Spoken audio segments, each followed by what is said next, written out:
प्रधानमंत्री जी लगातार अपने मेलोनी जी के साथ मेलोडी में मगन। और देश का कितना दुर्भाग्य है ये क्षण कि देश का इतना प्रतिष्ठित व्यक्ति पिछले 18 दिनों अपने लिए नहीं, देश के युवाओं लगातार भूख हड़ताल में बैठ के अनशन कर रहा है। नमस्कार दोस्तों, मेरा नाम है हर्ष सिंह शेंगर और आप सभी का स्वागत है मेरे चैनल पे।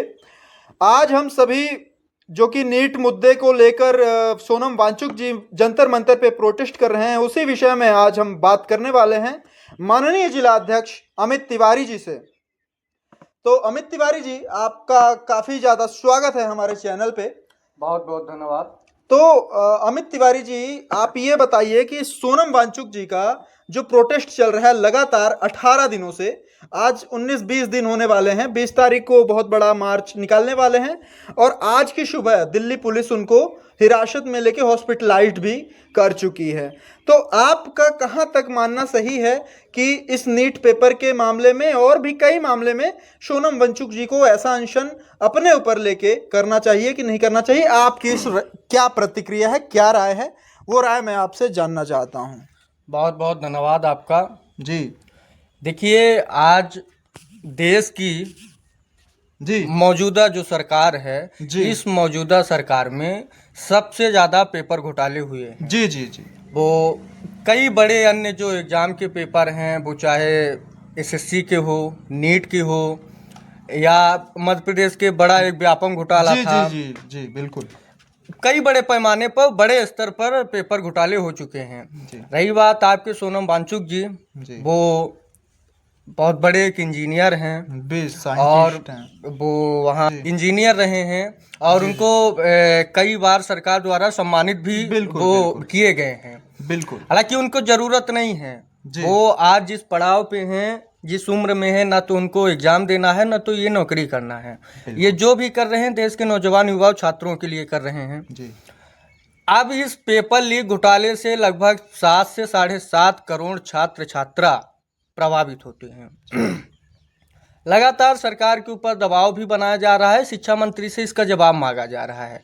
अगर शिक्षा मंत्रालय से किसी भी प्रकार की गड़बड़ी नहीं की जा रही है तो आज तक खुले मंच के तौर पे शिक्षा मंत्री धर्मेंद्र प्रधान जी इस चीज़ को स्वीकार क्यों नहीं कर रहे हैं कि जो भी घोटाले और जो भी आरोप हमारे ऊपर लग रहे हैं वो जायज़ है या नाजायज़ हैं।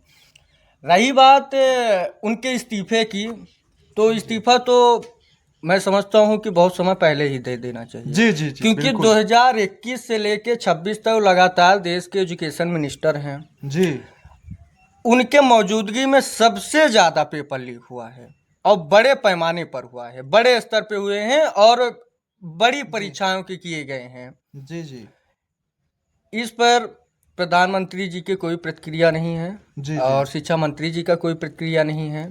जी, तो माननीय, क्या आप प्रधानमंत्री को भी कुछ टिप्पणी करना चाहते हैं उनके विषय में कि प्रधानमंत्री का भी 1% का भी कोई भी बात सामने आई नहीं है? क्योंकि वो जब देश में अभी उसका युद्ध हुआ है ना, वर्ल्ड वार छिड़ा, तो वो हम भारत के हर एक नागरिक से एकदम घोषणा किए वो कि सोना चांदी कम खरीदें, है ना, शादियों में जाना थोड़ा सा अवॉइड करें। हाँ, उन सब चीज़ों के विषयों पे वो बोलना चाहते हैं। डीजल पेट्रोल का रेट लगातार बढ़ते स्तर पे हो रहा है, तो उन सब चीज़ों पे वो कहीं ना कहीं आके बोल देते हैं, भरपूर रैलियां करते हैं।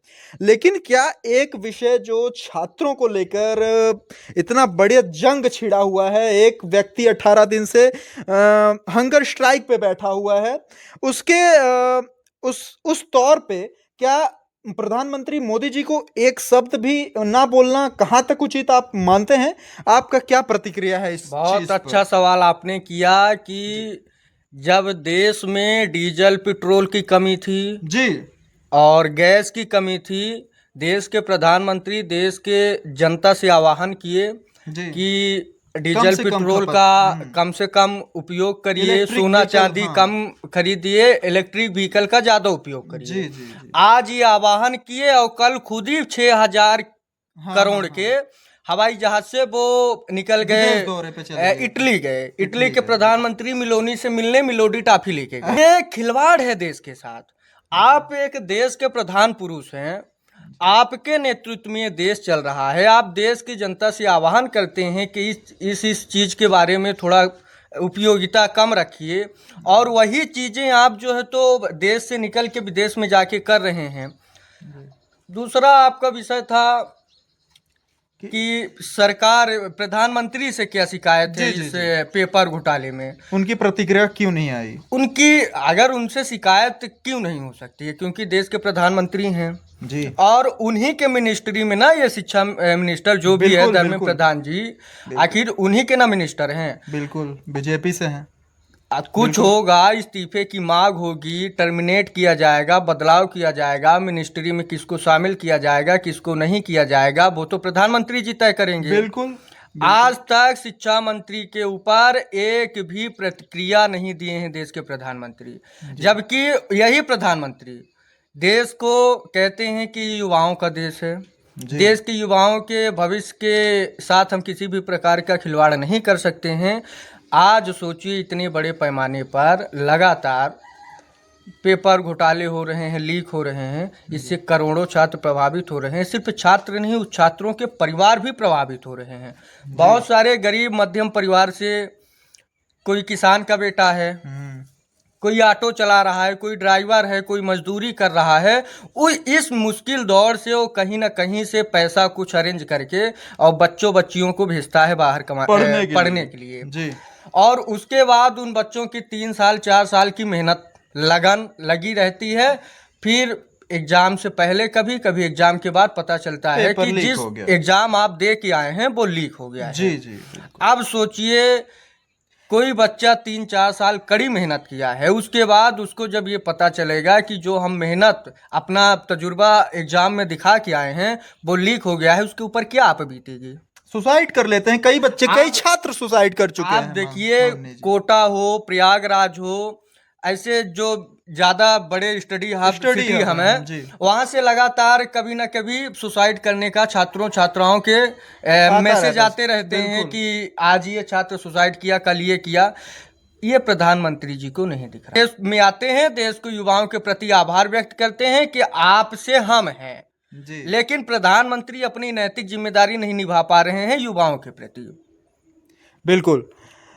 तो जी को मतलब आप एक चीज ये भी कहना चाह रहे थे कि क्या धर्मेंद्र प्रधान का इस्तीफा प्रधानमंत्री मोदी जी को दिलवाना चाहिए कि नहीं दिलवाना चाहिए, जिस मुद्दे पे आप कुछ कहना चाहेंगे? देखिए इसकी निष्पक्ष जांच करवानी चाहिए जी, और अगर मिनिस्ट्री से, उस मंत्रालय से संबंधित गड़बड़ी है, क्योंकि हम एक तथ्य या किसी साक्ष्य के आधार पे तो किसी का इस्तीफा नहीं ले सकते हैं, बिल्कुल, लेकिन उस मंत्रालय की संबंधित जितने भी अधिकारी कर्मचारी जुड़े हैं पेपर ले जाने, पहुंचाने में, करने में, करवाने में, रखने में, उस जितने संबंधित अधिकारी कर्मचारी हैं उनके ऊपर जांच कर कार्रवाई करें और मंत्रालय के ऊपर जांच होनी चाहिए। अगर जांच में पाया जाता है तो बिल्कुल इस्तीफा इनको तत्काल प्रभाव से निष्कासित कर देना चाहिए। और क्या प्रधानमंत्री भारतीय जनता पार्टी के पास क्या धर्मेंद्र प्रधान से बेहतर कोई ऑप्शन नहीं है? धर्मेंद्र प्रधान क्या वही शिक्षा मंत्री के लिए उपयोगिता है? इस पर प्रधानमंत्री जी को विचार करने की आवश्यकता है। दूसरी चीज, अगर वो दोषी पाए जाते हैं, प्रधानमंत्री जी उनसे इस्तीफा भी लेते हैं, तो इसमें प्रधानमंत्री जी की हार नहीं है बल्कि जीत है। ये देश में मैसेज जाएगा, युवाओं में मैसेज जाएगा कि प्रधानमंत्री जी देश के युवाओं के प्रति कितना सचेत हैं और कितना कर्मठ हैं, कि देश के युवाओं और शिक्षा के प्रति किसी भी प्रकार का भेदभाव और कोई गड़बड़ी वो नहीं चाहते हैं। अपने ही मंत्री का इस्तीफा उन्होंने ले लिया जी। अगर वो ऐसा करते हैं तो इसमें उनकी जीत है जी। और माननीय जी, आप सोनम वांगचुक के बारे में कुछ और कहना चाहेंगे कि उनको ये प्रोटेस्ट लगातार जारी रखना चाहिए कि उनको अपना प्रोटेस्ट कहीं ना कहीं ख़त्म कर देना चाहिए? क्योंकि प्रशासन अभिजीत दीपके ये आज से जैसे आज सुबह सुबह सोनम वांगचुक जी को हॉस्पिटलाइज्ड कर दिया गया, तो वहाँ पे अभिजीत दीपके जो है तो वो हंगत प्रोटेस्ट पे बैठ गया है ना, और सारी युवा लोगों को लेके। तो ये कॉकरोच जनता पार्टी, इन्होंने एक अपनी दल बनाई है जो कि ये सिर्फ दल सोशल मीडिया तक ही सीमित है। तो इनका जो मुद्दा है, ये जो युवा हैं, ये जो पढ़े लिखे लोग हैं, तो ये लोग भी अपना स्ट्राइक करना आज से तैयार कर दिए हैं और ये लोग स्ट्राइक कंसर्न पे बैठ ही चुके हैं, हंगर स्ट्राइक पे बैठ चुके हैं। तो इन लोगों के बारे में आप कुछ कहना चाहेंगे कि सोनम वांगचुक जी हॉस्पिटलाइज्ड हो गए हैं, अब ये बैठ गए हैं, तो क्या ये प्रोटेस्ट काफ़ी दिनों तक और चल सकता है कि कितने दूरी पे, जहां पे जंतर मंतर से 3 किलोमीटर की दूरी पे प्रधानमंत्री जी रहते हैं, शिक्षा मंत्री जी रहते हैं, उनके कान में आवाज नहीं जा रही है। वो व्यक्ति मरने के कगार पर है, आज उसको जबरदस्ती हॉस्पिटलाइज्ड किया गया है, उसके बावजूद भी आज तक कोई सरकार से संबंधित व्यक्ति, कोई सरकार का दूसरा मंत्री भी नहीं, न स्वयं प्रधानमंत्री जी नहीं गए, वहीं पे दिल्ली के मुख्यमंत्री रेखा गुप्ता जी नहीं गई कि देखने की हाल चाल ले लें, हम समस्या का समाधान निकाल पाएंगे कि नहीं, लेकिन वहां पे जाना उचित था, उन्होंने नहीं। ये आज 18 दिन से लगातार ये प्रोटेस्ट चल रहा है। और ये जो आपने कहा कि बंद करना चाहिए, नहीं, बिल्कुल नहीं करना चाहिए। और सोनम वांगचुक जी के साथ मैं समझता हूँ जितने भी अभ्यर्थी हैं, इस छात्र विधि से जुड़े लोग, उनके परिवारजनों को भी आना चाहिए, उनके सहयोग में खड़ा होना चाहिए जी। अगर उनको ये लगता है कि परिवारजनों को कि हमारे वहाँ जाने से हमारे बच्चों का भविष्य खराब होगा, तो हम तो यही कहना चाहेंगे कि आपके बच्चों का भविष्य है कहाँ। बिल्कुल। जिस सरकार के अंतर्गत आप इस देश में रह रहे हैं, वो सरकार तो आपके बच्चों का और आपका खुद का भविष्य तो पहले समाप्त कर चुकी है। तो आप इस पे डरिए मत, और जो नेतृत्व कर रहा है, जो लड़ने के लिए आगे आया है, उसका समर्थन करके और हौसला बढ़ाने का काम करिए। बिल्कुल। तो ये थे हमारे साथ माननीय जिला अध्यक्ष अमित तिवारी जी।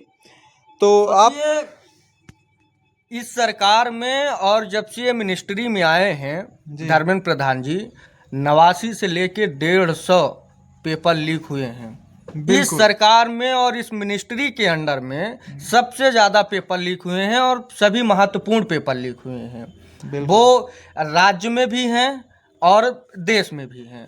लेकिन आज तक, अभी बनाए थे 2024 में कोई प्रिवेंस ऑफ अनफेयर करके एक एक्ट लाए थे, इसी सरकार ने लाई थी, कि अगर इस पे कोई भी दोषी पाया जाता है तो 4 से 10 साल तक और सजा का प्रावधान रहेगा और जुर्माना रहेगा। लेकिन आज तक 2 साल हो गए उस कानून के बने, और उस 2 साल के दरमियान कई बार घोटाले हो चुके, पेपर लीक हो चुके, लेकिन उस कानून के तहत किसी के ऊपर कार्रवाई आज तक नहीं हुई है।